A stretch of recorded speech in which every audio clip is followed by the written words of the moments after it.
Pemirsa, dan sebelum kita bergabung dengan narasumber kami di hari ini, saya akan ajak Anda untuk melihat sejumlah agenda ekonomi dan juga emiten di hari ini. Di mana yang pertama dan juga dinanti oleh investor global, yakni rilis data inflasi di Amerika Serikat yang dijadwalkan akan diumumkan di hari ini, Rabu waktu Amerika. Kemudian dari agenda ekonomi kita lihat agenda emiten di mana AKRA, perdagangan nominal baru, kemudian ABMM, RUPS, MBAP, PALM juga tercatat mengadakan RUPS. Kemudian BBHI, distribusi HMETD atau right issue, MLPT, X, dividen tunai, BSSR, PPGL dan juga UNIC. Ini tercatat dijadwalkan DPS dividen tunai sesuai dengan agenda di hari ini. Dan selanjutnya pemirsa dari agenda ekonomi, kita langsung saja sapa narasumber kami di hari ini sudah bergabung melalui line Zoom dengan Rifan Kurniawan, Indonesia Value Investor, Direktur PT Indovesta Utama Mandiri. Selamat pagi Pak Rifan, apa kabar? Selamat pagi Mas Fajar, kabar baik, terima kasih. Kabar baik luar biasa Pak Rifan. Apakah kemudian sebaik dengan kabar dari indeks harga saham gabungan yang kemarin ditutup melemah tapi net buy-nya masih tercatat 1 triliun rupiah? Pak Rifan, apa yang bisa kita lihat dari pergerakan kemarin? Iya, kalau kita lihat ya, kemarin itu memang beberapa hari belakangan kan indeks secara overall melemah 2 hari ya. Kalau saya lihat ini pertama sebenarnya masih koreksi wajar, Mas Fajar. Tapi kalau misalkan kita lihat ke berbagai sektoral ya, ini kalau kita lihat secara data yang paling cukup besar ke penurunannya itu diantaranya adalah teknologi. Ya, di mana kemarin ketika IHSG melemah ya, sektor teknologi ini terkoreksi 4,84% gitu. Itu yang lebih besar dibandingkan dengan sektor-sektor lainnya gitu. Bank juga melemah, cuman tipis ya, hanya kalau secara sektoral negatif 0,14. Jadi kalau saya melihat ini sebenarnya dalam proses normalisasi gitu Mas Bas. Jadi sektor-sektor yang memang secara valuasi cukup mahal, cukup premium ya, ini mulai dinormalize oleh market gitu. Jadi nanti akan tercipta titik keseimbangan baru. Jadi kalau saya melihatnya ini lebih ke arah pasar sedang mencari titik keseimbangan baru, seperti itu. Oke, pasar sedang mencari keseimbangan baru. Tapi sebetulnya fundamentally atau secara fundamental IHSG kita sebetulnya masih dalam rentang yang cukup aman atau justru nanti masih mencari keseimbangan juga dari indeksnya sendiri akan turun kembali. Sudah ada target belum sih Pak untuk 2022 ini meskipun kita masih di awal tahun? Ya, kalau untuk target gini, kalau untuk saat ini ya dengan pertimbangan GDP kita kemarin yang terakhir, saat ini indeks harga saham gabungan di 6.600-an ini sebenarnya masih dalam kategori fair value. Jadi kalau kita saya pakai Buffett indicator ya. Jadi membandingkan antara market cap dengan GDP seperti itu, kita masih ada di fair value. Jadi terlalu mahal juga enggak, terlalu under value juga enggak gitu. Jadi masih ada di fair value. Nah, sekarang kalau saya lihatnya lebih tadi ke titik keseimbangan. Jadi akan ada sektor-sektor yang mungkin di tahun 2021 kemarin divaluasi terlalu mahal, ini akan mulai di normalize tadi oleh pasar, dan bisa jadi akan ada sektor-sektor yang dihargai terlalu murah oleh pasar, ini akan mendapat kesempatan untuk naik panggung. Nah, kalau saya melihatnya. Oke. Baik, jadi itu akhirnya normalisasinya di sana, ada balancing juga di sana begitu ya, dari yang kemarin mungkin valuasinya terlalu mahal akhirnya bisa seimbang dan bahkan bisa menjadi kesempatan berarti ya Pak Rifan untuk kita untuk melihat sektor tersebut. Betul. Oke, tapi kemarin juga pasar diwarnai dengan penantian investor global, Pak Rifan, terkait dengan data inflasi Amerika Serikat, sekaligus juga keputusan dari The Fed untuk menaikkan suku bunga acuan yang masih diterka-terka kapan begitu. Nah, ini dampaknya sendiri di market domestik kita, apakah kemudian juga turut memperhatikan salah satu sentimen yang cukup besar di tahun ini tersebut? Pasti ada pengaruhnya. Cuman ya kita sama-sama tahu bahwa topik kenaikan suku bunga The Fed ini sebenarnya kan bukan topik baru ya. Dari pertengahan 2021 sebenarnya sudah ada wacana itu ketika misalkan inflasi mulai meningkat, kemudian ketika ada konferensi simposium Jackson Hole ya.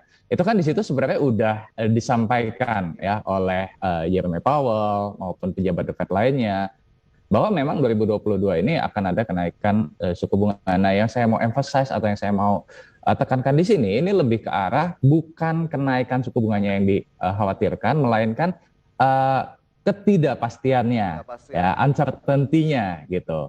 Nah, jadi mungkin kalau saya secara overall ya mungkin melihat di semester 1 ini akan ada fluktuasi indeks harga saham gabungan. Tapi ketika nanti katakanlah sudah naik gitu ya, sudah terrealisasi, efeknya akan lebih kecil gitu. Jadi penantiannya yang kalau saya lihat ini akan membuat indeks harga saham gabungan ya naik turun seperti itu.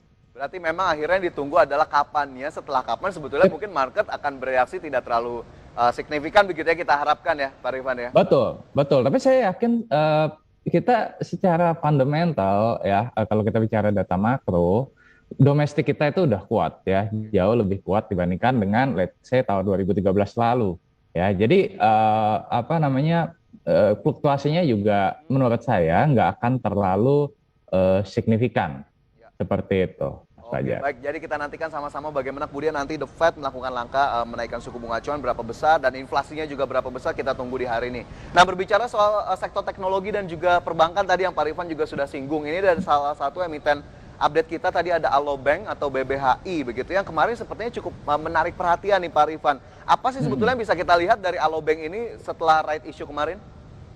Ya, jadi setelah right issue kan nanti Alobank juga akan meluncurkan aplikasi bulan Maret ya. Secara prospek memang menarik ya, apalagi kalau kita bicara bank-bank digital ini juga menawarkan sesuatu yang baru. Tapi yang saya mau lebih emphasize di sini adalah apakah kita sebagai investor ya dalam tanda kutip bersedia untuk membayarkan sesuai dengan valuasinya. Jadi kalau kita bicara, saya mungkin sedikit singgung soal right issue-nya juga ya, Mas Fajar ya.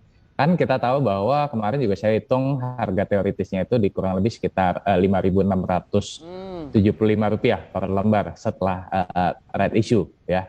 Dan dengan jumlah saham beredar yang nanti akan menjadi sekitar 21,7 miliar lembar saham, kemarin kan right issue-nya 10,04 miliar lembar saham ya. Itu book value per share-nya diperkirakan itu akan sekitar Rp280 per lembar saham gitu. Nah, kalau kita bandingkan dengan harga teoritisnya, berarti kan price to book value-nya itu kurang lebih di angka kalau saya dapatnya sekitar 20,2 kali, Mas Fajar ya.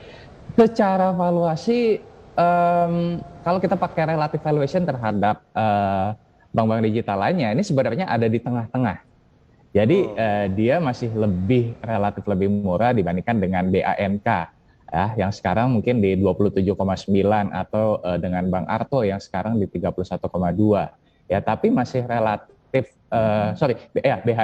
BBHI lebih murah dibandingkan dengan BANK dan Arto, tapi lebih mahal dibandingkan let's say dengan Bank Neocommerce ya, BBYB sekarang di 15 kali, Agro 12,9 kali gitu. Jadi secara valuasi dengan relative valuation ya sedang-sedang aja, tapi ini juga masih lebih mahal kalau misalkan dibandingkan dengan ya kita katakanlah bank konvensional, Big Four ya, let's say dengan Bank Mandiri atau dengan Bank BNI, dengan Bank BRI gitu ya. Saya tahu ini mungkin nggak apple to apple, tapi yang saya mau emphasize di sini adalah prospeknya menarik. Kalau ditanya prospeknya seperti apa, menarik. Tapi apakah kita sebagai investor ini bersedia untuk membayarkan 20 kali lebih mahal dibandingkan dengan book value per share-nya, seperti itu. Oke, jadi memang prospeknya tetap terlihat, tapi sebetulnya untuk sektor perbankan tetap lagi-lagi kita lihat nanti kinerjanya seperti apa dalam hal intermediasi ya, karena tidak bisa juga hanya mengusung digital saja, tapi terabaikan begitu untuk fungsi intermediasinya Pak Rifan ya. Betul. Oke, jadi sekali lagi untuk BBHI ada saran nggak untuk penonton kita nih? BBHI mungkin kemarin sepertinya udah pengen berburu nih, tapi melihat kondisi sekarang apakah ditahan-tahan dulu melihat nanti harga terkininya lagi atau bisa saja langsung diambil untuk ambil di tahun ini menjadi pilihan utama BBHI? Jawaban saya sebenarnya tergantung pada tujuannya. Jadi kalau misalkan teman-teman di sini pengen memanfaatkan momentum ya, momentum right issue, momentum peluncuran aplikasi, mungkin bisa aja mencari keuntungan jangka pendek. Tapi Oke. saya nggak terlalu rekomen kalau misalkan teman-teman ingin menjadikan untuk jangka menengah, let's say. Karena kalau kita belajar dari setelah kemarin kayak Bank Neocommerce, BBYB, Ya. sama Bank Agro setelah red issue, memang akan awal-awal naik, tapi selang beberapa bulan kemudian ya kita bisa bandingkan hari ini dengan harga saat red issue akhir November kemarin, ya Ya. relatif turun. Nah itu maksud saya.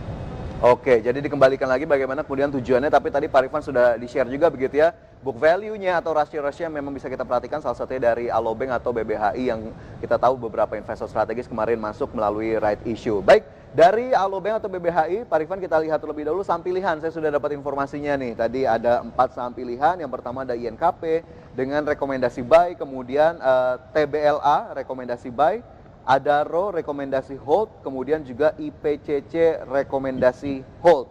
Bagaimana kemudian 4 saham ini bisa menjadi perhatian atau masuk watchlist dari teman-teman investor ataupun trader dan juga pemirsa.